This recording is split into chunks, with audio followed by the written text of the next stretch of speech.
الحصان. أما بعد فأعوذ بالله من الشيطان الرجيم. بسم الله الرحمن الرحيم. وما أرسلناك إلا رحمة للعالمين. صدق اللہ العظیم. میرے محترم بزرگ اور دوستو، تمام تعریفیں، تمام تمجیدیں، تمام تسبیحیں، تمام تقدیسیں، تمام تکبیریں اس اللہ رب العالمین کے لیے ہے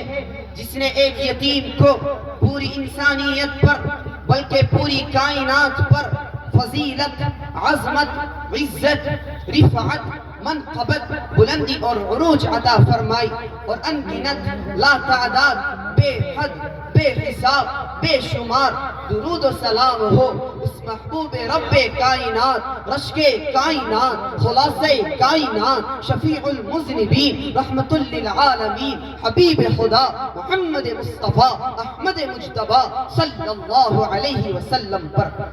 کہ جس کی ذات بے مثال، جن کی بات بے مثال، جن کی سیرت بے مثال، جن کی صورت بے مثال، جن کا جسم بے مثال، جن کی جان بے مثال، جن کا حسن و جمال بے مثال، جن کا جلال بے مثال، جن کا کمال بے مثال، جن کا حسب بے مثال، جن کا نسب بے مثال، جن کی ہستی بے مثال، جن کی بستی بے مثال، جن کی شان بے مثال، جن کی آل بے مثال، جن کا خاندان بے مثال، جن کا قبیلہ بے مثال، جن کا گھرانہ بے مثال، جن کا علم بے مثال، جن کا علم بے مثال، جن کے اخلاق بے مثال، جن کے کردار بے مثال، جن کے اطوار بے مثال، جن کا نام بے مثال، جن کا کام بے مثال، جن کا کلام بے مثال، جن کا مقام بے مثال، اور جن کے غلام بے مثال، جن کے بارے میں کسی شاعر نے کہا، سنا جس کسی نے کلام محمد، ہوا جان و دل سے غلام محمد، ہوا ہے نہ ہوگا میسر کسی کو، بلند اس قدر ہے مقام محمد، ہے قرآن میں موجود فرمان خدا، کلام خدا ہے کلام محمد، سر اور دل جھومتے ہیں خوشی سے، لبوں پہ جب آتا ہے نام محمد، اگر چاہتا ہے تو خدا تجھ سے ہو راضی، تو دل و جان سے کر احترام محمد، سب کہو صلی اللہ علیہ وسلم. میرے محترم بزرگ اور دوستو، اللہ رب العزت نے قرآن کریم کی ایک مقدس، ایک معظم و مکرم آیت میں آپ صلی اللہ علیہ وسلم کی ولادت با سعادت کا ذکر کرتے ہوئے ارشاد فرمایا، لقد جاءكم رسول من أنفسكم عزيز عليه ما عنتم حريص عليكم بالمؤمنين رؤوف رحيم.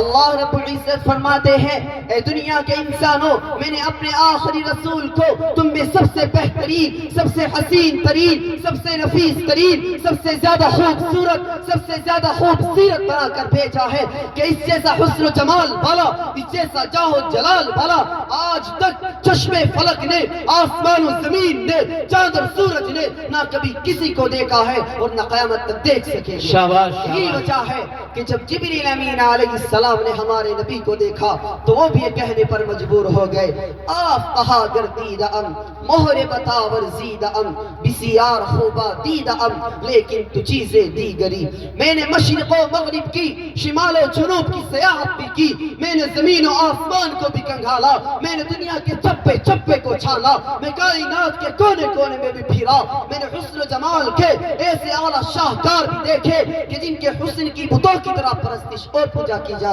ہے، لیکن اے آمنہ کے لال، جب سے تیرے روح انور کو دیکھا ہے تو میں اس نتیجے پر پہنچا ہوں کہ تو ایک انوکھے اور بے مثال حسن و جمال کا مالک ہے، تو چیز ہی دوسری ہے. میرے دوستو، وہ کون سا خلق ہے، وہ کون سا کمال ہے، وہ کون سی اعلیٰ صفات ہے جو آپ صلی اللہ علیہ وسلم کے اندر موجود نہیں تھی، جن کے بارے میں کسی شاعر نے کہا، لِكُلِّ نَبِيِّ فِي الْأَنَامِ فَضِيلَةٌ وَجُمْلَتُهَا مَجْمُوعَةٌ لِمُحَمَّدٍ. ہر نبی کو فضیلت ملی، مقام ملا، مرتبہ ملا، حیثیت ملی، بلندی ملی، وقار ملا، خوشحالی ملی، کامیابی ملی. سارے انبیاء کے فضائل کو، محاسن کو،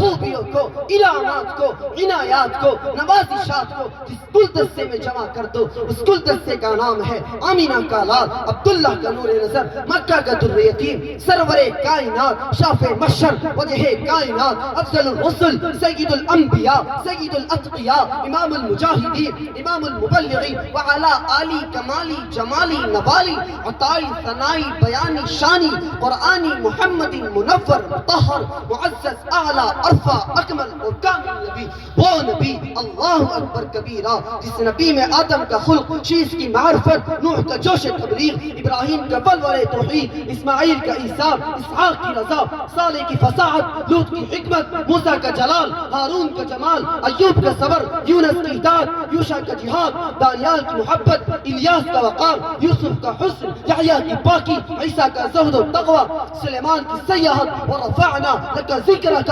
جہاں کے سارے کمالات تجھ میں ہے، تیرے کمال نہیں کسی میں پر دو چار، اور ان جیسی بہت سی صفات اور ان جیسے بہت سے کمالات یکجا اللہ رب العزت نے آپ صلی اللہ علیہ وسلم کے اندر جمع کر دیے تھے۔ اس لیے حضرت مولانا قاسم نانوتوی رحمۃ اللہ علیہ نے فرمایا،